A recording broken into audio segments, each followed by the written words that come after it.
Bonjour à tous et bienvenue dans VIP. Il était venu nous voir il y a quelques années. Il a été l'animateur emblématique de deux grandes émissions, entre autres La Carte au Trésor et Faut pas rêver. J'ai l'immense plaisir de recevoir un ami de VIP, Sylvain Augier, est avec nous. Sylvain, bonjour. Bonjour Emmanuel. Faut pas rêver, mais si, faut rêver. Tellement Oui. d'ailleurs que c'est le titre du livre avec lequel vous arrivez, publié chez La Table Ronde Carnet Nord. Faut rêver. Ça, c'est une revendication finalement, Sylvain Augier. Je pense qu'il faut rêver sa vie pour qu'elle devienne un rêve, à mon avis. Ouais. C'est ce que je vais essayer de faire passer dans ce livre. C'est cette idée-là, que le rêve est une notion importante. Alors, c'est sûr que lancer une idée comme ça marche si la personne qui porte l'idée est en cohérence totale avec ça. Et vous, c'est vrai que quand on regarde votre parcours de vie, on va en parler, ça a toujours été ça. J'ai un rêve, je le fais. J'ai un autre rêve, j'y vais.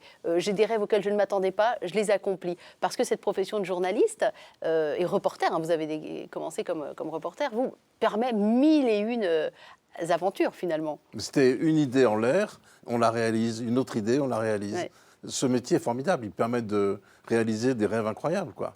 Alors j'imagine que quand vous avez démarré, vous avez fait Sciences Po, jeune journaliste, vous n'avez pas tout de suite imaginé qu'un jour vous seriez un animateur emblématique de la télévision. Je parle de ces deux émissions-là qui, moi, en tant que spectatrice, m'ont marqué. La Carte au Trésor, parce que c'était trépidant, on était accrochés aux lèvres des candidats en disant est-ce qu'il va réussir à résoudre cette énigme, est-ce qu'il va gagner.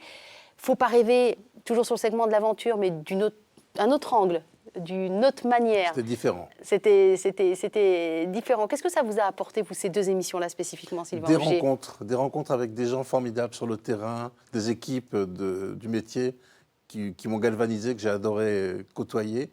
Et puis des moments inoubliables, quoi, des sensations très fortes. La Carte au Trésor, c'était vraiment la découverte de la France et des territoires outre-mer, vue d'un hélicoptère, donc c'était forcément merveilleux, quoi. Les dates de la Carte au Trésor, c'était 96, 2008. Donc Ouais. ça s'est terminé il n'y a pas si longtemps que ça. Ouais. Oui, il faudrait recommencer d'ailleurs. Oui, complètement d'accord. C'est vrai que la Carte au Trésor, vous arriviez à allier deux passions, parce que vous avez une passion pour l'aérien, tout ce qui est aérien. Là, vous étiez en hélicoptère, vous étiez le roi, quoi. Oui, on peut dire ça. C'était Ouais. une position de petit prince, on va dire. Ouais. Un rêve, Ouais. un de plus. Avec bon, on se doute que le montage et la manière dont était tournée l'émission faisait pour beaucoup, mais il y avait une trépidation, je ne sais pas comment dire, une sorte de jubilation dans cette émission. Vous l'aviez vécu comment, vous, de l'intérieur ? Ah, c'est curieux que vous me disiez ça. Vécu de l'intérieur. Ouais. Je l'ai vécu comme une histoire d'aventure en grandeur réelle, qui allait très vite, dans laquelle il y avait beaucoup de contenu à faire passer, beaucoup de données historiques et géographiques à faire passer aux téléspectateurs. Et puis il y avait le dialogue avec les candidats qui étaient au sol, qui était formidable, qui était vraiment merveilleux pour moi. J'ai adoré. Et Faut pas rêver, vous l'avez abordé comment, cette émission ? Comme un magazine de rencontres, pas de voyage, mais de rencontres. Ouais. Je faisais venir un invité comme vous le faites dans votre émission. Oui, elle était en faisais- plateau à l'époque, l'émission. Hein. Je faisais début. quelques extérieurs quand Au même. début, ouais. Au début. Et j'ai côtoyé des invités formidables qui m'ont apporté beaucoup à travers leur regard sur les reportages de Faut pas rêver, qui étaient très riches, quoi, humainement très riches, très forts. Vous arrivez aujourd'hui avec un livre qui prend le contre-pied de ce titre-là. J'avoue, très honnêtement, j'ai jamais trop compris le titre « Faut pas rêver » parce que je me disais c'était une injonction finalement, c'était pour qu'on comprenne l'inverse, c'était bien ça, Oui, non ? tout à fait, D'accord. absolument. Là, je me suis longtemps posé la question. Je crois que le verbe, ou peut-être le maître mot de votre vie, Sylvain Augier, c'est peut-être bien décoller. Est-ce que je me trompe ? Non, c'est vrai, j'ai adoré voler. Ouais. De toutes les façons possibles, à commencer par une cascade en bicyclette non motorisée. Épique. Oui, je me suis cassé la figure fort, quoi. Oui, vous étiez petit là. Oui, j'avais 11 ans. Ouais. Ça a Ça vous commencé a tôt. tenu dès le départ, ce Très tôt. besoin de décoller. C'est le film, ces merveilleux fous volants dans leur drôle de machine qui Ouais. m'a marqué. Je me suis dit, un jour, je ferai comme eux. Et j'ai voulu le faire à 11 ans, je me suis cassé la figure. Et après, j'ai réalisé ce rêve très tôt, dès que j'ai pu, à partir de 18-20 ans. Ouais. Et ça aura guidé toute votre vie. Aujourd'hui encore ? Un peu moins, Ouais. un peu moins. Il y a eu des accidents quand même, il y a eu un corps brisé, il y a eu des opérations chirurgicales, il y a eu tout un tas de choses qui font peut-être un petit peu reculer, non ? On se dit pas, bon, je vais peut-être un peu me calmer maintenant. Si, je me suis calmé. J'étais un peu trop... Je côtoyais un peu trop le danger. Ça m'a coûté cher. Justement, alors, vous y venez en début d'émission, allons-y. Le thème du danger et de la mort est omniprésent dans votre livre, même si souvent les anecdotes sont très réjouissantes. On se dit, mais là, quand même, là, il a tutoyé un petit peu près un petit peu près les étoiles, un petit peu près le danger. Ça vient d'où, d'après vous, Sylvain Augier, ce besoin de se mettre comme ça au bord du précipice ? La recherche de sensations fortes. C'est une raison suffisante, à mon avis. Ouais. J'ai aimé les sensations, j'ai été grisé par ça, la vitesse, le vol, la chute libre, les vols en avion de chasse. J'ai adoré ça, donc je l'ai pratiqué autant que j'ai pu. Qu'est-ce que vous y avez... Je vais vous poser deux questions. Qu'est-ce que vous y avez laissé et qu'est-ce que vous y avez trouvé? Alors, qu'est-ce que vous y avez laissé? C'est compliqué. J'y ai laissé une insouciance que j'avais pendant des années, et l'accident a été un retour à la réalité, un retour brutal. Qu'est-ce que ça m'a apporté, c'est ça? Une sagesse, une espèce de façon de voir le monde avec une attitude plus posée qu'avant. J'ai appris la sérénité. Cet accident, enfin le plus gros, on peut en parler un petit peu ou c'est douloureux pour vous de l'évoquer? Non, si vous voulez, c'était il y a longtemps. Oui. Je vous laisse nous raconter alors. Je vole dans les Pyrénées, ma voile se ferme, je pars en torche, la voile tombe de 800 ou 1000 mètres, je percute le sol et mon pied est arraché, mon pied gauche est arraché, et ma main est démantibulée, l'épaule, l'avant-bras, voilà. Et donc commence une course contre la montre, d'abord pour me sauver. Déjà, vous êtes vivant à la base? Oui, pour commencer. C'est quand même Effectivement. extraordinaire, non? Oui, De tomber de 1000 mètres et d'être vivant, non? tout à fait. Un peu, oui, quand même. C'est un peu miraculeux. Oui. Et puis, s'en suivent des mois d'hôpital avec une douleur terrible, une douzaine d'opérations au pied pour ne pas avoir à me l'amputer. Donc, je me suis battu pour le garder, ça a été difficile. Et puis, pendant plusieurs mois, de la rééducation à temps fort pour remarcher normalement, avec ce pied d'occasion, décidément. Et donc, ça a mis très longtemps à se remettre en force, en femme, à se remettre en place, si je voulais dire ça. Et ça a été des moments de douleur et d'inquiétude aussi, parce que je me suis toujours demandé si ça allait se rétablir, quoi, si ça allait se remettre d'aplomb. Ça a fini par se refaire, et je marche dessus sans problème maintenant. Si on vous disait aujourd'hui, non, bah là, c'est fini, tout ce qui est cascade, tout ce qui est prise de risque, tout ce qui est aérien, ce serait une douleur, ce serait une acceptation, enfin, vous le vivriez Pas du comment? tout, je ne voyais pas du tout, une acceptation. Vous avez fini un cycle quelque part? Oui, complètement. Ouais. J'ai tourné la page. Ça veut dire qu'aujourd'hui, vous êtes animateur sur une radio, Sud Radio, vous recevez, enfin un peu le même genre d'émission, vous recevez des grandes personnalités que vous interviewez avec votre savoir-faire. Mais voilà, on vous met une année sabbatique. Vous en faites quoi, Sylvain Augier? Ah, je pars à l'autre bout du monde, je crois. Sans blague. Ouais. Dans quel pays? En Il y a un Nouvelle-Zélande, je crois. Vous connaissez déjà la Nouvelle-Zélande? Non, je connais la Calédonie. C'est pas vrai, il y a des pays que vous n'avez pas fait. Oui, bien sûr. Incroyable. Évidemment, il en reste plein. Ouais. Nouvelle-Zélande, ouais, pendant un an, oui, avec plaisir. Je partirai volontiers. Ça fait partie des destinations qui me font rêver. Vous m'emmenez? Oh, bah, avec plaisir, quand vous voulez. Dans ce livre, vous évoquez votre vie de journaliste, notamment quand vous étiez à France Inter aussi. Et les grandes aventures ne sont pas forcément des aventures technologiques. Alors c'est vrai qu'on retrouve beaucoup deux thèmes principaux chez vous, c'est la technologie mêlée à la vitesse et la nature. Ce sont vos deux grands axes. Mais les histoires qui m'ont peut-être le plus touchée dans ce que vous racontez, il y en a deux. Il y a d'abord cette maman qui a accouché c'était des sextuplés ou des Oui, septuplés? On en est où? Sextuplé. Ouais. Et c'était complètement unique qu'elle ait pu les mener à terme, tous bien vivants. Ils ont 25 ans aujourd'hui. Et c'est vous qu'on a envoyé faire un son, comme on dit, de cette maman. Vous en gardez quel souvenir de cette aventure? Ébloui, merveilleux, extraordinaire. Ces 6 petits bébés qui s'agitaient, c'était fantastique. Et avec la maman que j'ai rencontrée après, avec qui j'ai eu un échange très profond, c'était quelqu'un de bien, comme on dit, et c'était merveilleux, quoi. La naissance de ces enfants était une bénédiction pour elle. Ça avait été très dur physiquement pour elle d'accoucher, mais le soulagement était à la mesure du plaisir qu'elle avait à les voir, quoi. C'était merveilleux. Oui, puis elle raconte d'ailleurs, on ne se rend pas compte, nous on est contente pour elle. Grosse pression médiatique, puis il fallait aussi qu'elle subisse des interventions chirurgicales après l'accouchement parce que juste les bébés lui ont complètement détruit la rate, enfoncé le foie, ils lui ont détruit les reins aussi, Ah oui, je ne sais oui, plus oui. quoi. Et l'autre aventure humaine, je trouve, qui est très jolie, ça se passe en Corse. Et je vais vous laisser nous la raconter, où clairement il va falloir que vous buviez un coup et que vous mangiez quelque chose, sinon ça va mal se passer pour Oui, vous. il était 15h sur une route de la Corse au mois de juillet qui était déserte, la route, et on s'arrête devant... Vous êtes en vélo, non? En moto. En moto, ouais. Et on s'arrête devant un estaminet, un bistrot qui était fermé manifestement. On tope quand même à la porte. Et une dame ouvre et répond « Non, c'est fermé ». On lui dit « Est-ce que vous n'auriez pas quand même quelque chose, un verre d'eau ?» Et elle dit « Allez sur la terrasse, je vais vous y rejoindre ». On s'installe sur la terrasse. Elle nous a apporté du saucisson, du jambon corse, un verre d'eau, un verre de vin. Et voilà. Et à la fin, je lui ai dit « Est-ce qu'on peut vous régler ?» Elle m'a répondu « Non, je vous ai dit que c'était fermé ». C'est une jolie histoire. C'est très joli. Et je trouve ça très joli en plus que vous l'ayez mise dans ce livre au milieu d'aventures technologiques beaucoup plus extraordinaires que ce qu'on est en train de raconter, Mais c'est le plaisir de la rencontre, ça. finalement. Mm. C'est merveilleux. Et finalement, vous mettez sur le même plan cette rencontre-là, par exemple, avec cette dame en Corse, un peu revêche au départ, puis qui finalement va vous servir, que la rencontre avec Sœur Emmanuelle, qui est quand même la rencontre d'une vie, ça aussi. C'était vraiment une amie pour vous, Sœur Ah Emmanuelle. oui, très proche. Ouais. Je suis allé la voir plein de fois à Calian dans le Var. Elle est venue chez moi passer des week-ends.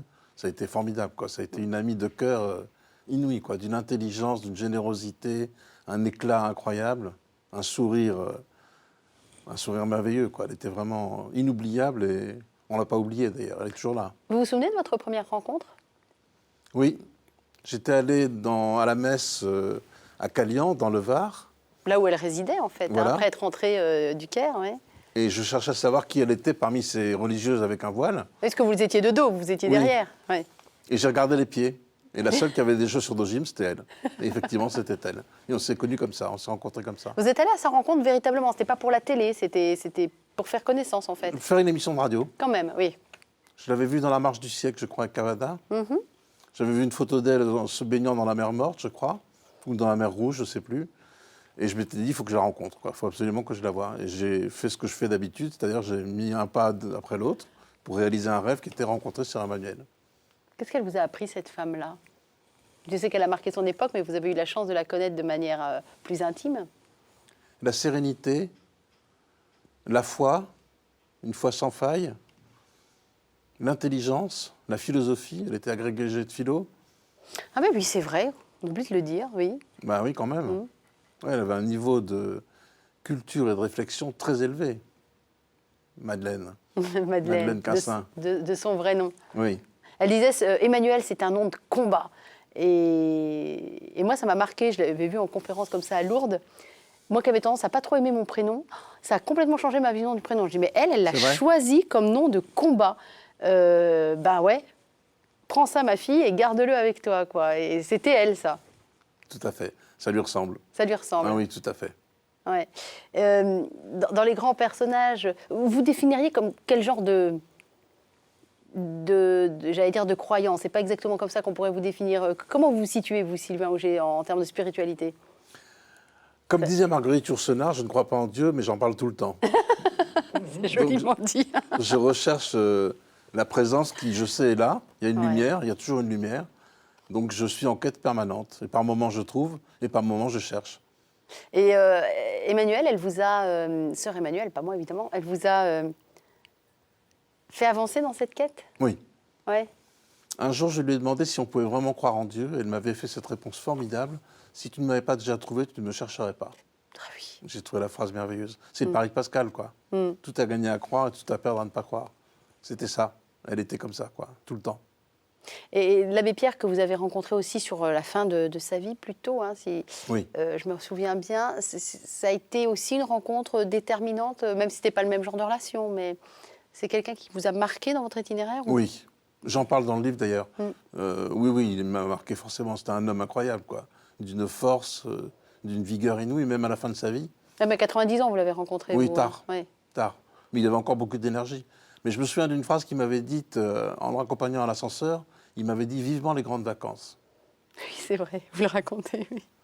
C'était fort, quoi. Ouais. Vivement les grandes vacances. Pour lui, c'était la paix éternelle, les grandes vacances, Ah, bien on est bien sûr. d'accord. Vous l'aviez compris comme ça dès le Oui, départ? évidemment, évidemment. Mm. Sœur Emmanuelle disait « Je partirai comme une fusée vers le ciel Ouais. ». C'est joli.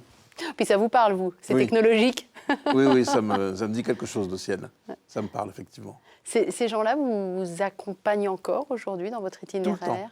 Ah oui? Tout le temps. Pas seulement dans le livre, mais tout le temps. J'ai une présence permanente. J'appelle et elles sont là.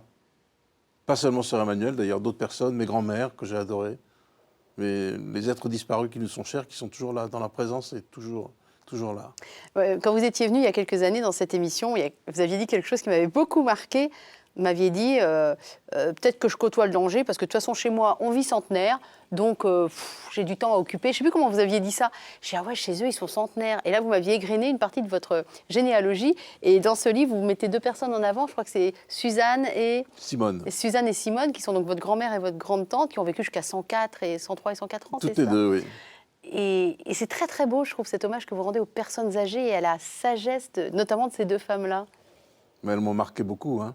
Elles étaient incroyables. Elles vivaient dans un village de l'Aude où il n'y avait pas d'eau courante, mais uniquement des sources. Donc on allait chercher de l'eau à la source. Ah oui, c'était une vie... À l'ancienne. Exactement, à l'ancienne. Il y avait tout juste de l'électricité, pas dans toutes les maisons. Et on allait les voir pendant les vacances, quoi, les grandes vacances, où c'était merveilleux. Quoi. On vivait quelque chose d'incroyable avec elles. Une pureté de l'existence qui était difficile à retrouver aujourd'hui. Quoi. Qui est perdue à jamais, vous pensez? Non, je sais pas, non, peut-être pas. Mais il faut aller dans les endroits reculés du monde. Quoi. Elle est devenue quoi, cette maison dans l'Aude? Vous l'avez Elle a gardée, été non? vendue à des Anglais. Ah oui, vous Elle leur n'avez pas pu le appartenait garder, d'accord. D'accord. Il est où votre refuge, à où, Sylvain Augier, quand vous avez besoin de déconnecter toute cette technologie et toute cette vitesse? Là où j'habite, à Sommières, dans le Gard, où il y a mes enfants, ma femme, j'y reviens régulièrement, je me ressource là-bas. Sinon, j'ai un endroit dans le Gers aussi, qui est un endroit merveilleux, dans lequel j'ai passé toute mon enfance, et où je reviens avec un bonheur immense, quoi, chaque fois. Mais c'est vraiment, on parlait de sources, c'est le retour aux sources. Vous avez deux lieux identifiés dans le monde, et c'est là que vous allez pour vous ressourcer. Exactement, Ouais. exactement. Des endroits perdus, Ouais. où il y a des forces en marche, quoi. Comme disait Saint-Exupéry, pas de solution, il n'y a que des forces en marche. Des forces en marche. Ouais, je crois à ça, je crois beaucoup à ça. Aide-toi si elle t'aidera, c'est la même chose. C'est pas vous qui, dans une émission justement ici, étiez venu avec un livre de Théodore Monod. Ah, c'est possible, ça. Si, c'est vous. C'est vous, parce que le désert aussi, ça vous parle... Enfin, vous voyez, j'ai des flashs qui m'arrivent en plein cours d'émission, je suis désolée, mais comme quoi, ce que disent les invités il y a 5, 6 ou 7 ans, ça nous accompagne. Ça vous marque, je mine de vois. rien. Ouais, il y a des grands hommes comme ça qui ont, en dehors de toute religiosité, vous ont aussi accompagné. Théodore Monod en est un exemple spécifiquement. incroyable, quoi. Ouais. Il y avait une présence, une sérénité, une aura incroyable. Il était merveilleux, cet homme. Il est mort quelque temps après que je l'ai rencontré. Aucun lien de logique à y voir, mais c'est ce qui fait ce métier absolument passionnant, c'est d'être aux avant-postes pour rencontrer ces gens-là, puis aux avant-premières aussi. Vous savez, en 1981, on m'a offert un livre qui devait être le livre qu'on offrait à tous les enfants à l'époque, qui était un livre avec une couverture avec un gros TGV orange dessus. Et je l'ai encore, ce livre. Ça fait hurler de rire mes enfants qui ne comprennent pas en quoi c'est révolutionnaire. Mais quand le TGV est apparu, c'était complètement dingue. Et vous le racontez, c'est une des premières histoires que vous racontez, en disant on ne se rend plus compte aujourd'hui, on est tellement dans un monde de la vitesse, qui est un de vos thèmes de prédilection. Et vous étiez là, 15 jours après les débuts du TGV, vous étiez là. Oui, j'ai fait une émission en duplex avec Philippe Caloni qui animait la matinale de France Inter. On connaît sur France Inter à l'époque, oui. 7-9. Ouais. Donc exactement la durée du temps Paris-Lyon, du trajet. C'est Mitterrand qui avait inauguré la ligne Paris-Lyon. C'était bien ça, fait. François Mitterrand. Voilà, et 15 jours après, c'est nous qui étions dedans. Donc il y avait une liaison entre le wagon-restaurant où je faisais l'émission matinale et la cabine dans laquelle j'étais. On avait une façon de se parler directement. Et un avion au-dessus de nous qui nous survolait pour pouvoir faire la liaison en direct. Et j'ai fait ce trajet de Paris à Lyon, éberlué par la vitesse, 270 km/h, je crois, de mémoire, en traversant des nappes de brouillard en plein hiver. Enfin, le truc surréaliste, quoi. J'en ai gardé un souvenir merveilleux, inouï. Et qu'est-ce qui aujourd'hui, parce que ça c'était il y a un sacré moment maintenant, et aujourd'hui ça ne nous impressionne plus trop, c'est entré dans les mœurs, quelle est la sensation la plus récente que vous ayez ressentie de ce niveau-là? Un vol en Mirage 2000. Ah oui, ça doit être pas mal ça aussi. Mais on n'est pas... Enfin, un vol en Mirage 2000, c'est pas Nicolas Hulot qui s'est évanoui Si, dans un vol en absolument. Mirage 2000? Ouais. Oui, c'est ça, on est quand même poussé au fond du siège, complètement comprimé, c'est horrible en fait. Oui, c'est assez dur. Physiquement, c'est assez dur. Ouais. Mais la sensation est fantastique, quoi. Formidable. Inoubliable. Et en même temps, sans doute un peu difficile à transmettre, que ce soit à l'oral, enfin, il faut l'avoir vécu. Avec des mots, c'est un peu dur. Ouais. Il faut effectivement que je vous mette à ma place. Non. Non. Non, je crois que je ne suis pas faite pour ces grandes émotions. Mais vous êtes toujours, pas toujours plus vraiment en recherche de ça, finalement. Non, je me suis calmé. On sent quelque chose d'apaisé. Oui, oui, absolument. La vie est passée par là. Un peu, on va dire ça. On va dire ça. Non, non, je me suis apaisé. Je suis beaucoup plus serein maintenant que je ne l'ai été. J'étais dans le doute beaucoup. Dans le doute de quoi? De l'existence de Dieu. Ah oui. Et c'est pour ça que vous alliez vite et que vous preniez la mort? D'accord. Je cherchais des sensations pour me rapprocher du ciel. J'ai trouvé, hein. J'ai fini par trouver. C'est une quête permanente, mais dans laquelle je suis bien, je cherche et je trouve. Et qui vous accompagne dans cette quête aujourd'hui? Que Sœur Emmanuelle n'est plus là, l'abbé Pierre n'est plus là, Théodore Monod n'est plus là. Le regard de mes enfants, Oui? Ah. oui, ça compte beaucoup. J'ai une fille de 21 ans, je me vois grandir en elle, quoi. Je la vois grandir elle, et je m'observe à travers son miroir à elle, son regard. Vous avez combien d'enfants, Sylvain? 2. 2 enfants. Une fille et un fils, oui. Et vous avez essayé de leur transmettre quelle valeur à ces enfants-là, qui aujourd'hui sont de jeunes adultes alors? Ben oui, ils y arrivent, oui. Quelle valeur j'ai essayé de leur transmettre? C'est compliqué comme question. Ouais. La reconnaissance du regard de l'autre, faire attention aux autres. Ouais. C'est pas très à la mode, hein. Peut-être pas. C'est au courant. Et ensuite, qu'il faut s'accrocher, quoi. Il faut bosser. Et nos vies peuvent devenir des rêves si on les rêve suffisamment bien, quoi. Il faut y croire. Il faut y croire et ça arrive. Moi, je me demande, à un moment, vous êtes au Nicaragua, il y a un volcan, avec tout ce qu'on imagine de lave, vous êtes avec Haroun Tazieff. À l'époque, vous êtes attaché à l'ambassade de France, de Nicaragua, France. oui. Ouais, vous êtes tout jeune. Attaché culturel, oui. Et il y a... J'ai lu 2 fois le chapitre, je me suis dit, c'est pas possible, qu'est-ce qu'il raconte? Vous racontez que vous mangez, vous faites descendre des tables et des chaises dans le cratère du volcan refroidi, et vous mangez un aioli. C'est vrai. D'accord. Vous avez fumé quoi avant de raconter ça, Sylvain? Je suis bien sûr que l'histoire est vraie. Non, mais c'est dingue. C'était un restaurateur breton qui voulait faire plaisir à Haroun Tazieff. Donc on pouvait descendre dans le cratère où il y avait un lac de lave. Un restaurateur breton installé au Nicaragua. Oui, absolument. Voilà. Et qui voulait faire plaisir à Haroun Tazieff qui était là en visite de ce volcan qui entrait en éruption, qui n'était pas encore en éruption. Et il y avait un lac de lave au fond du cratère, et puis de la lave autour solidifiée, du basalte. Et on a installé une table en bois et des chaises, et on a mangé un aioli au fond du volcan. Mais il n'y avait pas des vapeurs, il n'y avait pas Ah, comme si, un si, peu de plein. chaleur quand même, enfin. Si, bien sûr. Ah, quand même. Ah Oui, bon. c'était surréaliste. C'était incroyable, quoi. Mais on l'a vécu vraiment, je vous assure. Non, mais quand vous avez vécu des choses comme ça, entre la première en TGV, le Mirage 2000, cette histoire de volcan et tant d'autres, vous trouvez pas la vie un peu fade aujourd'hui? Je comprends que tout ça vous est enrichi, ça, sans aucun doute, mais vous vous dites pas, oh là là, c'était bien quand j'avais 20 ans, 30 ans, 40 ans, que sais-je. Enfin, vous trouvez, je sais pas, il y a quelque chose où au contraire, non? Non, au contraire, non. Je l'ai fait, je l'ai vécu à fond. Ouais. Maintenant, je peux vivre sans. Je le porte avec moi, si vous voulez. Il y a un temps pour tout, quoi. Oui, c'est ça, on va dire ça. Elle ressemble à quoi, la vie de Sylvain Auger, dans 10 ans? Ah, ma pauvre, je n'ai pas la moindre idée.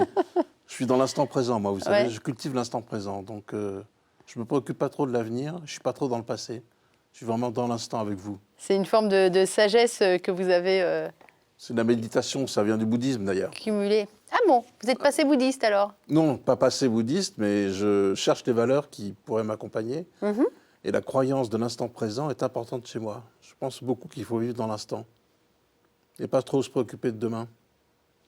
On est, vous et moi, et beaucoup plus vous que moi, dans un milieu professionnel qui est ce qu'il est, c'est-à-dire le milieu des médias et notamment particulièrement du showbiz, n'est pas forcément le plus sympathique qui soit. Malgré tout, il y a des grandes amitiés que vous avez pu en retenir? Oui. Ouais, Je suis très ami avec Michel Drucker, par exemple. ouais, c'est à lui que je pensais. Après, Oui, il est l'ami de tout le monde, lui. Hein. Mais vous avez eu l'occasion de travailler ensemble quand même. Oui, j'ai beaucoup bossé avec lui. Oui. J'ai passé plusieurs années avec lui. J'ai beaucoup aimé ça. Ça a été des moments très forts. C'est un grand frère, si vous voulez, dans ce métier.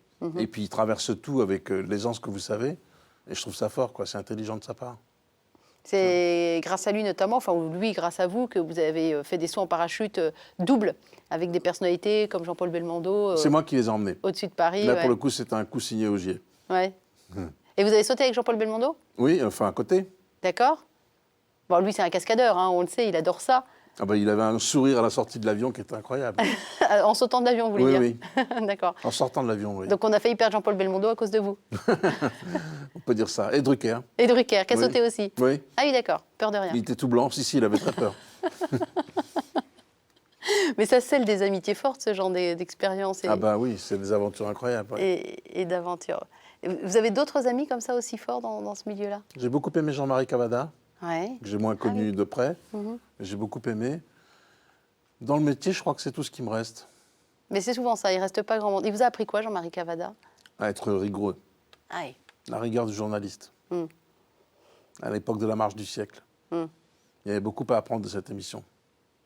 Cavada est un seigneur. On a des grandes émissions comme ça dont on se dit, on a vu avec la mort de Jacques Chancel, ça manque. Chancel était un ami, tiens, voilà. Chancel était un ami. Ah oui. J'ai pris beaucoup d'exemples sur lui. Radioscopie, ça a été une référence. Ouais. Ça l'est encore. Moi, j'ai beaucoup aimé le recevoir dans cette émission. Ça a Ah, été ça m'étonne pas. une déchirure d'apprendre sa mort. Mais c'est vrai qu'il y a des émissions mythiques comme ça. Mais même la carte au trésor, moi, je comprends pas pourquoi une émission comme celle-là ne revient pas à l'antenne avec l'expérience que vous avez accumulée maintenant dans ce genre de... Alors, vous avez peut-être plus envie, vous, mais... Si, j'aimerais bien, Ouais, mais il faudrait que la chaîne le décide, quoi. voilà. Et que les budgets le décident aussi. Oui. Il y a des expériences mystiques dans la vie, et je crois que se baigner dans la mer morte, c'en est une.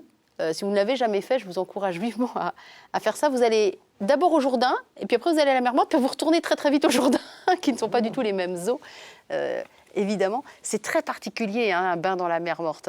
Bah, c'est un degré de salinité très élevé, c'est une salière en fait. Ouais. Avec de l'eau, un petit peu d'eau et beaucoup de sel. Donc c'est relativement pénible. Aucune vie déjà dans l'eau, Ah, évidemment. mais il n'y a rien, zéro vie. C'est impossible. Et ouais, se baigner dans la mer morte, c'est un moment inoubliable, quoi. On est porté par l'eau, donc on reste à la surface Ouais. complètement. Quand on fait la planche, on est complètement sorti de l'eau. C'est étonnant, hein. Oui, ah bah oui, c'est étonnant, c'est extraordinaire. Et ce qui est étonnant, c'est cette espèce de gras qu'on a sur la peau, cette espèce d'huile. Il faut vite aller se laver d'ailleurs. Mais vous l'avez fait, vous, alors? Ouais, moi, je l'ai fait, mais alors moi, je l'ai fait avec un avantage sur vous, c'est que je n'avais aucune blessure. Quand je suis rentrée dans l'eau, ni coupure, ni rien. Donc, je suis ressortie avec cette démangeaison du sel, mais pas plus loin. Tandis que vous, vous Moi, êtes je me rongeais rentrée les dans ongles à l'eau. l'époque. Ah. Et ça m'a attaqué le bout des doigts de façon violente, quoi. Ouais. Comme de tremper dans une salière, si Voilà. vous voulez. Ça revient à ça. Qui dit mer morte, dit donc que vous êtes allé en Terre Sainte. Oui. Forcément, ça vous a spécifiquement marqué, ce voyage, cette terre de toutes les religions, quelque part. Les Moi, trois l'endroit grandes qui m'a le religions. plus marqué, c'est le Mont Sinaï. Ah oui, oui. L'escalade au Mont Sinaï en pleine nuit pour y être au moment du lever du soleil, une expérience incroyable. Et là, on se dit, il s'est passé quelque chose. Je ne sais pas quoi, mais quelque chose. C'est un endroit presque indescriptible avec des mots. C'est très fort, quoi. C'est là que Moïse a reçu l'étape de la loi. Oui, on n'est pas obligé de croire forcément que c'est ce buisson-là qui a brûlé, parce que quand même, il a bien tenu longtemps, ce buisson.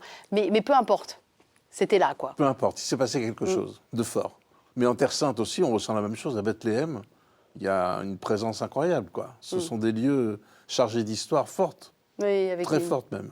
une densité. Je suis même persuadée que l'on croit ou qu'on ne croit pas, on doit sentir cette charge Oui. spirituelle, Je malgré tout. pense. Même Ouais. si on ne croit pas. Alors, en parlant de charge spirituelle, on va recevoir quelqu'un dans l'émission qui en a une belle, lui aussi, au point de soulever des montagnes. Il s'appelle Éric Libaud. Il est compositeur. Je vais vous le présenter. Sylvain Augier. Éric, bonjour. Ah, il n'arrive pas les mains vides. Bonjour Éric Libaud, asseyez-vous. Bonjour. Bonjour.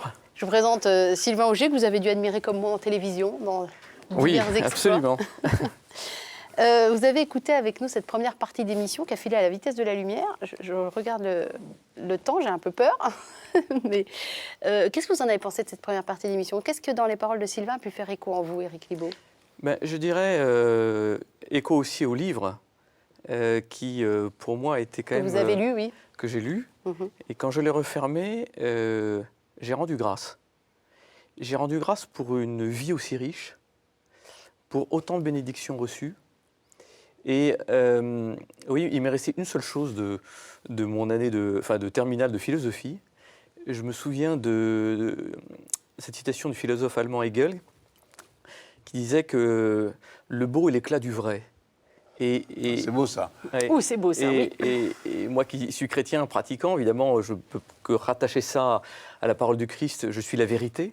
Et je pense que la beauté nous parle de Dieu. Et en refermant le livre de Sylvain Augier, pour moi, c'est vraiment la beauté qu'il a vue. Alors, vous en avez beaucoup parlé, mais il y a encore beaucoup d'autres choses dans son livre. Il est allé sous la mer, il est allé au fond des volcans, il est allé au fond de la terre, il est allé dans la neige, il est allé sur mer, il est allé dans les cieux. Il a tout fait. Et oui, et tout ça, et pour moi, c'est vraiment ça. J'ai vu vraiment une vie remplie de bénédictions. Et donc, je ne peux que rendre grâce quand je vois des choses aussi belles se dérouler dans une vie. Et en même temps, dit de façon très simple. Hein, j'ai Avec trouvé beaucoup d'humilité, toujours, Voilà. Sylvain. Ouais. Ouais. Ouais. Ça trouve vous ça parle, beau. ce regard que porte Éric sur vous? Oui, beaucoup. Ça me touche beaucoup. Je suis très réceptif à tout ce que vous dites, là. Ouais. Je suis content que ça vous donne de la grâce. Ah oui. Il a de la chance d'avoir été copain avec sœur Emmanuel, quand même. Hein. Ah oui, oui. On l'envie un peu, là, quand même, il a hein. beaucoup de chance parce que tout ce qu'il a fait, moi, j'aurais voulu faire beaucoup de choses. J'ai démarré le livre, en fait, je l'ai pris un peu au milieu. Et j'ai démarré sur la partie où il a fait en hélicoptère toute la France. Moi, au départ, je voulais être réalisateur de télévision et c'est exactement ce que j'aurais voulu faire, quoi. J'ai trouvé ça avec gourmandise. J'ai lu ce passage-là. J'ai trouvé que c'était un cadeau fabuleux. Puis en plus, il le transmet bien. C'est-à-dire qu'au-delà de quand je disais tout ça, c'est qu'il le transmet. C'est que c'est pas, on sent pas que c'est quelque chose qui est que pour lui. Et je pense que s'il a fait ce livre, c'est justement pour partager tout ce beau qu'il a reçu. Merci. C'est vrai ce que vous dites, on peut complètement picorer, hein, comme ce sont des petits chapitres de 2 pages, 2 pages et demie maxi, on va picorer les épisodes à droite, à gauche. Moi, j'y suis allée plus classiquement que vous dans l'ordre, mais je comprends tout à fait. Éric Libaud, il est compositeur et il a entendu l'appel de son évêque qui a dit, bon, grosso modo, bougez-vous, quoi. Oui, un peu de choses près, c'était ça. C'était à peu près ça. Racontez-nous un petit peu pourquoi vous avez créé une comédie musicale qui s'appelle Malka, Tu seras roi, une comédie musicale sur le roi David. Alors racontez-nous. Alors, si on parle de Malka, il faut revenir à Oura. Ah oui, à Oura, il y a eu Oura avant. Alors. Il y avait Oura avant, effectivement, ce que vous évoquez, c'est-à-dire l'appel de l'évêque. Je dirais, il y a 2 choses. Il y a l'appel qui est en fait une espèce d'étincelle en fait, qui déclenche, mais qui arrive, je crois, beaucoup à ça. Il y a des rencontres dans la vie, il y a des moments, il y a des fenêtres. On est prêt. Bon, on est prêt pour ça. C'est le moment. Mais ce n'était pas prémédité du tout. Alors c'est vrai qu'à l'époque, il y avait cette parole de Paul, du reste que j'avais remis dans le spectacle Oura. Comment est la parole? C'est malheur à moi si je n'annonce pas l'évangile. Oui. Et alors c'est fort, hein, c'est assez violent, mais c'est Paul. Voilà, il faut prendre ça. C'est du Paul. C'est du Paul. Mais en même temps, voilà, c'est cette responsabilité que nous avons, nous chrétiens, d'annoncer. Pas de convaincre, ce n'est pas notre domaine, uniquement d'annoncer. Et la comédie musicale, la musique, les arts sont une façon d'annoncer. Ça rejoint le beau que j'évoquais tout à l'heure. La preuve, c'est qu'on assiste à un boom, alors je ne sais pas si les non-cathos sont très au courant, mais un boom des comédies musicales chrétiennes incroyable. Claire de Castelbajac, il y a eu Sœur Teresa, Thérèse de Lisieux, et on aborde un sujet spi, avec la forme peut-être dont on pourrait penser la plus éloignée qui soit, c'est-à-dire la comédie musicale avec tous ses codes. Et finalement, on arrive à quelque chose de très réussi. La preuve, Oura, qui a été une première comédie musicale, 25 000 spectateurs, mais c'est un succès incroyable. Et là, vous avez donné les 2 premières de Malka, c'était les 10 et 11 janvier. Vous avez rempli le Palais des Congrès à Paris. Oui, c'est assez étonnant. Mais vous disiez tout à l'heure, toi, le ciel t'aidera.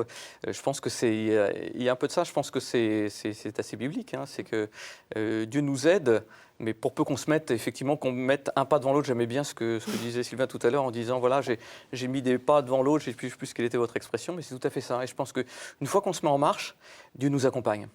Alors Sylvain, on vous dit, Sylvain, tiens, viens avec moi, je vais t'emmener voir une comédie musicale sur le roi David au Palais des Congrès de Paris. Sylvain, il est ouvert, il se dit qu'est-ce que c'est que ce truc, je vais voir, ou il se dit les cathos, oh là là. Ah non, j'irai volontiers. Ouais. Avec plaisir, pour voir avec curiosité, quoi. Ça m'intéresse beaucoup. Ah bah, je vous inviterai. Avec plaisir, je viendrai avec plaisir, vraiment. C'est étonnant comme les religions, et la religion catholique va venir s'approprier des codes qui ne sont pas les siens au départ et qu'elle va parfaitement savoir réutiliser pour faire passer son message, quel qu'il soit. Je vous propose qu'on regarde la bande-annonce, histoire qu'on comprenne un petit peu de quoi il en retourne. Donc on parle bien du spectacle Malka. Qui veut dire berger.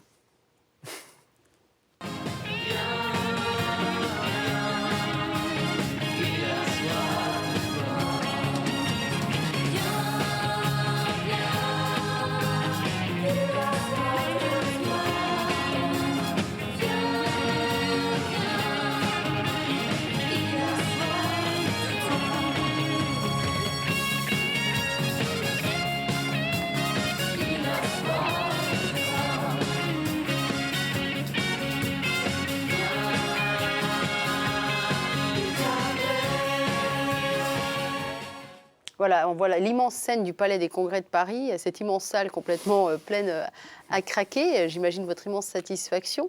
Vous nous parlez un petit peu de cette aventure, combien d'acteurs sur scène, combien de chanteurs, c'est une 50aine d'acteurs sur scène. Tous professionnels ? Pas tous professionnels, non. Une grande majorité qui sont amateurs ou amateurs avertis. J'ai vu qu'il y avait Grégory Turpin quand même dans la distribution, qu'on connaît bien ici. Oui, absolument. Très bon chanteur. Très bon chanteur. Vous parliez tout à l'heure de la nouvelle scène catholique, chrétienne. Il en fait partie, c'est un des fers de lance aujourd'hui. C'est le fer de lance, Et on est ravis de l'avoir parmi nous.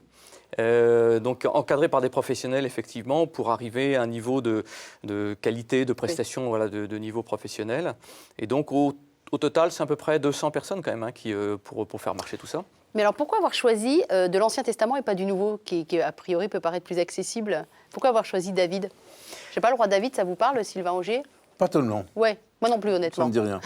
Et ben voilà, en fait, la conviction que l'Ancien Testament, en fait, et même pratiquement toute l'histoire de l'humanité depuis l'origine, converge vers une seule annonce qui est celle de l'arrivée du Christ. D'accord. Et donc, l'Ancien Testament nous parle de Jésus. Et c'est donc c'est un peu à contre-courant des images, Voilà. des idées reçues qu'on peut avoir. Et je vous prendrai qu'un seul exemple, qui est effectivement David et Goliath, puisqu'on vient de l'évoquer, qui est universellement connu. Qu'on a vu passer dans la bande-annonce, on a vu ce géant qui Ce écrasait géant David. et qui finalement est mort à l'aide d'une petite pierre que David lui a envoyée. Ben, en fait, c'est déjà le combat du plus faible contre le plus fort, qui est ô combien d'actualité aujourd'hui, et qui annonce déjà le plus faible contre le plus fort, effectivement, cette venue dans une mangeoire d'un petit bébé qui va complètement changer le cours de l'histoire et de l'humanité. Donc voilà, cette pauvreté, cette faiblesse, elle est déjà présente en fait dans le roi David, qui tout petit n'a pas eu peur d'aller affronter Goliath, ce qui est quand même incroyable, et qui a réussi à le battre parce qu'il s'est appuyé sur Dieu. Voilà. Donc en fait, c'est un message qui est extrêmement actuel.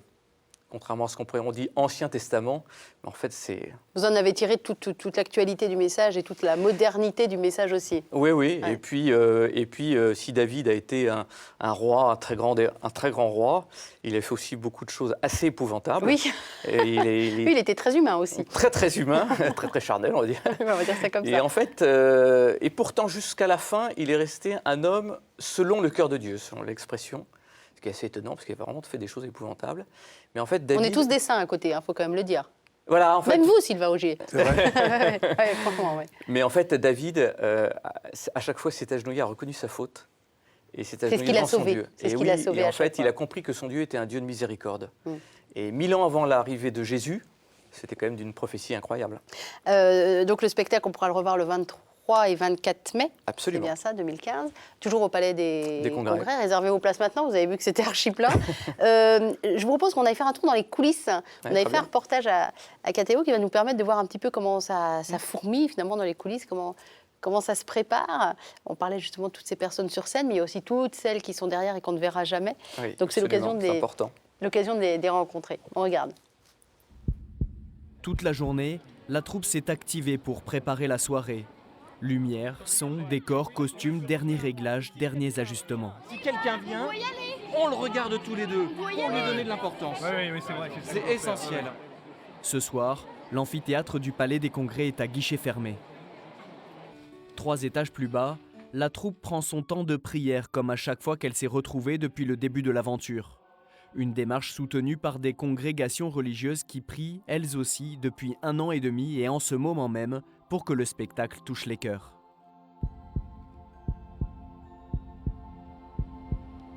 Tu es mon guide, ma belle étoile, toute seule au milieu du ciel. Et quand le soir tombe, tu me parles. En coulisses, la concentration est totale. Certains préparent déjà les scènes qui vont suivre. Alec, alias Goliath, reçoit les derniers conseils du chorégraphe qu'il a préparé à son combat contre David. Pas rapide, ample, tranquille, vous vous regardez, pam, pam, pam, pam, pam, pam, pam, pam. Comme on répète.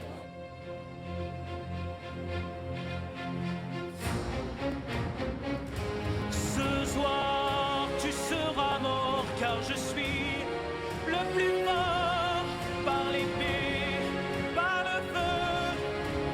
Je combats pour mon Dieu par l'épée, par le feu. Je combats pour mon Dieu.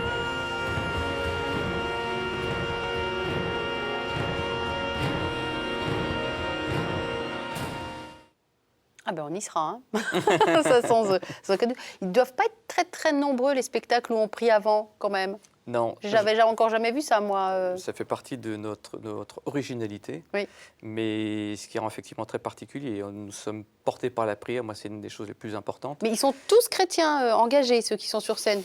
Vous Vous savez, moi, c'était Oura ou pour Malka, chacun vient là où il en est dans son chemin, plus ou moins avancé, plus ou moins avec ses fardeaux, plus ou moins lourds.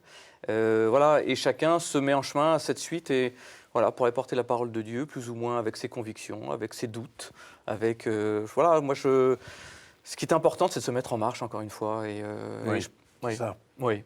Et chacun vient de là où il vient et là où il en est. Hein. En tout cas, je remercie Charles-François Brejon à qui on doit ces images et qui nous a permis de découvrir un petit peu les coulisses et vraiment d'arriver pendant cette prière, fallait le voir pour le croire, quoi. Ça vous parle, cette histoire de prier, Sylvain, avant de s'engager dans une action qui est artistique? Donc là, s'il se scratch, c'est pas très grave. Vous avez prié, vous, avant des grandes actions comme ça? J'ai toujours dit une prière muette avant. Et après mon accident, quand je me suis retrouvé tout seul dans la montagne, j'ai beaucoup prié. Ouais. Ça a été un moment très intense, quoi. Ça m'a apporté une sérénité incroyable, alors que j'étais dans une situation désespérée. Ouais. J'attendais des secours sans savoir. J'ai prié et j'ai trouvé un réconfort inouï, quoi. Mais alors, est-ce que c'est pas un peu... ça, je comprends et j'entends parfaitement, mais on prie quand on va mal. Est-ce qu'on prie quand on va bien aussi? Ah oui, Ah oui, quand même. une prière avant de commencer, toujours. Toujours. Même rapide, mais muette. Toujours, évidemment. Et après, il va nous dire qu'il ne croit pas. Mais bon, c'est pas grave, hein, on l'écoute. Je vous ai dit que je cherchais. Oui, c'est ça. Mais moi, j'aime bien les hommes en marche. J'aime bien les hommes qui cherchent. Je trouve que c'est intéressant, ce qui nous emmène dans des réflexions qu'on n'a pas forcément. C'est des chemins un peu de contournement et qui sont tellement jolis et tellement intéressants. Jésus est le chemin. Donc c'est bien que nous sommes sur un chemin pour le rejoindre. Hein. Donc, et ce chemin, il est parfois compliqué. Il nous a bien dit que ce ne serait pas un chemin tout plat. Mais alors, vous êtes compositeur, mais vous n'êtes pas que compositeur de comédie musicale. Cato, c'est quoi votre vie avant Oura et avant Malka? C'est pas mon métier, je travaille dans la finance et maintenant depuis quelques années plus particulièrement dans la banque. Donc voilà, donc effectivement, c'est pas mon métier. Vous avez raison de le souligner. C'est un engagement en fait, voilà, dans ma vie privée. Il y en a qui font d'autres choses. Qui font du judo. Vous faites de la comédie musicale Cato. Voilà, exactement.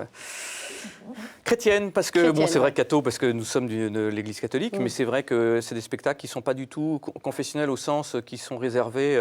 C'est vraiment la parole de Dieu, ça s'adresse à tout homme, hein, quelle que soit sa confession. Vous citiez tout à l'heure le mot de religion. Moi, j'aime à dire que la parole de Dieu vraiment est universelle, elle n'est pas réservée, c'est une parole d'amour. Et vous voyez, on a joué le 10 et 11 janvier. Quelques jours après un événement qui était quand même assez incroyable. Et croyez-moi que le 10 et 11, quand on a commencé, il y avait quelque chose de particulier. On a fait une minute de silence. On a proposé, en tout cas au public, de faire une minute de silence. Tout le monde s'est levé les deux soirs et tout le monde a applaudi à la fin. Et je crois voilà, que ce sont des témoignages. C'est-à-dire que c'est arrivé à ce moment-là, ce qui était absolument incroyable, évidemment pas prévu. Mais je pense que cette parole de Dieu, ce qu'on fait via le spectacle ou via d'autres moyens, s'insère dans notre quotidien avec ses horreurs, avec ses réjouissances, avec voilà. Notre foi transperce tout ce qui se passe dans le monde et Dieu sait s'il se passe des choses. Je vais faire un petit détour justement par le 7 janvier. Vous étiez Charlie? Je connaissais très bien Cabu. Ouais. J'ai manifesté évidemment, place de la République, mais je connaissais bien Cabu. Je venais de recevoir Wolinski à la radio. Donc j'étais très marqué, j'en ai pleuré. Hein. Ouais. Ils étaient venus tous les deux dans l'émission aussi et j'en ai beaucoup pleuré aussi, quelques années avant.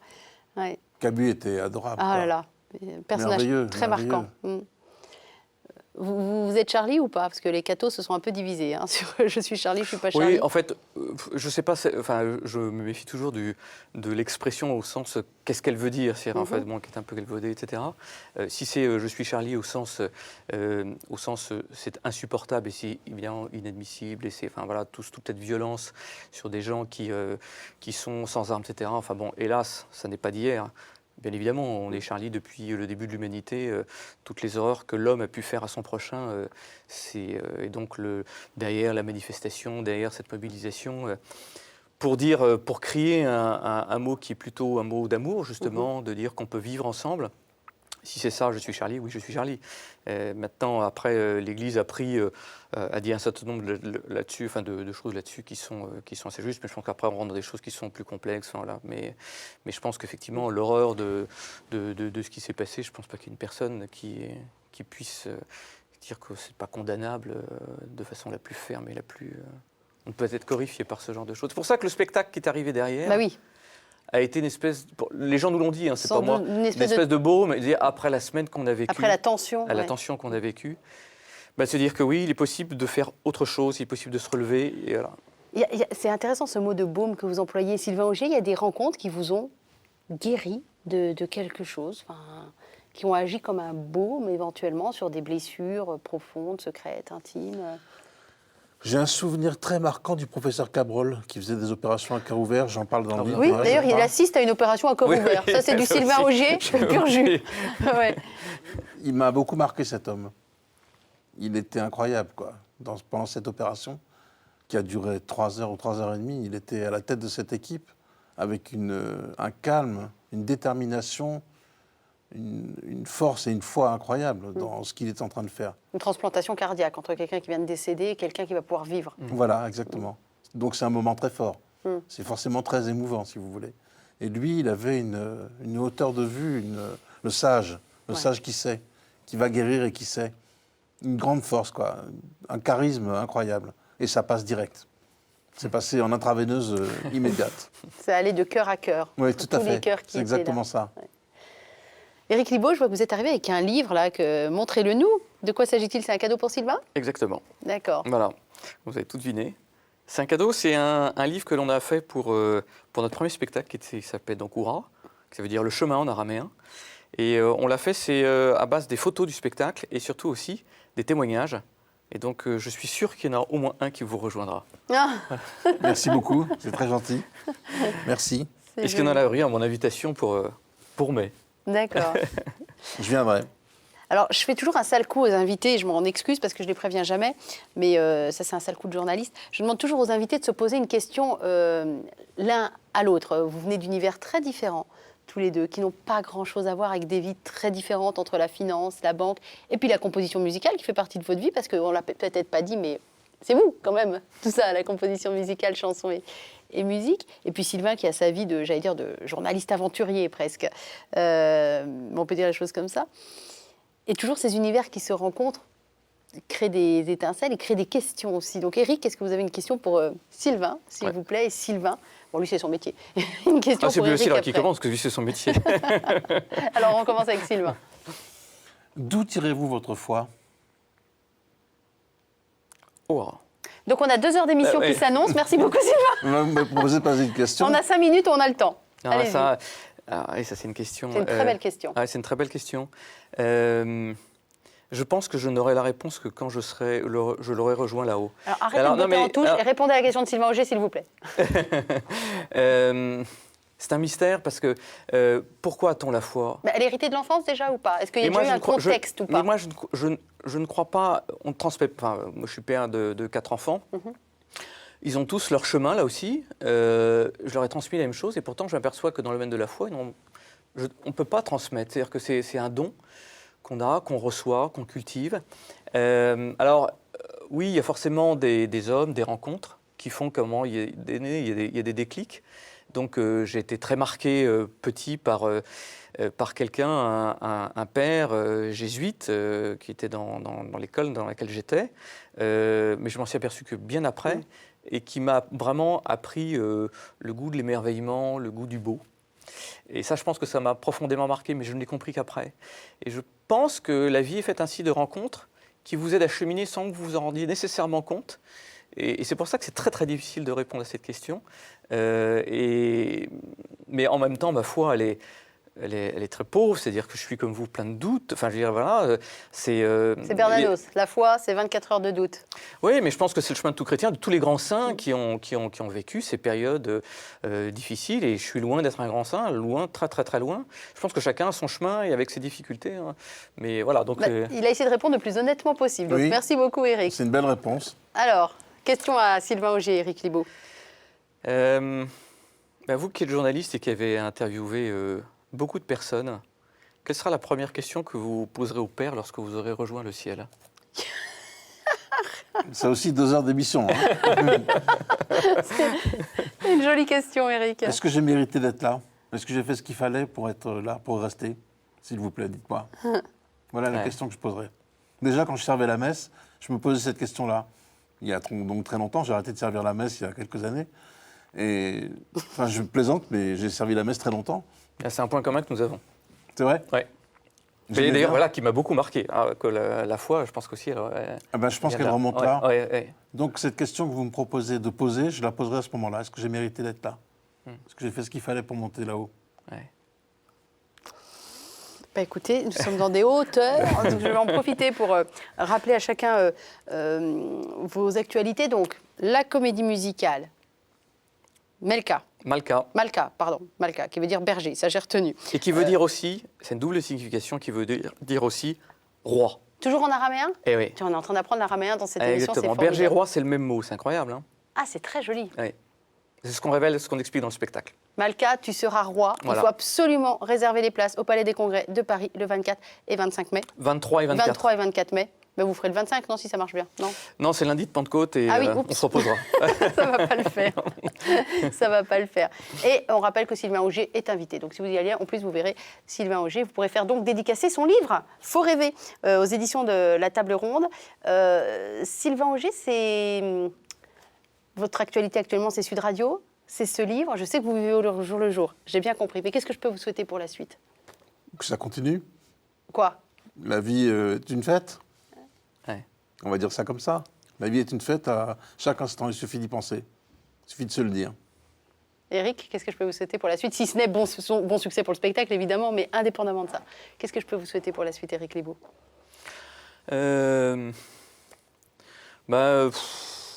Non, je pense qu'effectivement, d'arriver à tenir toujours une barre qui n'est pas toujours facile à tenir, pour ne jamais perdre de cap, qu'on est là pour servir Dieu et pour lui rendre gloire.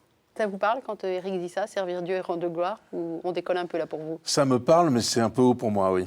C'est un peu trop fort pour moi. Allez, un petit coup d'hélicoptère. Et voilà, Delta et on y est plane. tout de suite. Et on y est tout de suite. Je vous remercie infiniment, messieurs, pour cette belle émission. Je vous souhaite une bonne Merci à lecture pour ce livre que vous venez de recevoir en cadeau, Sylvain. Et je vous dis à très, très bientôt à tous les deux. Merci, beaucoup. Emmanuel. Merci.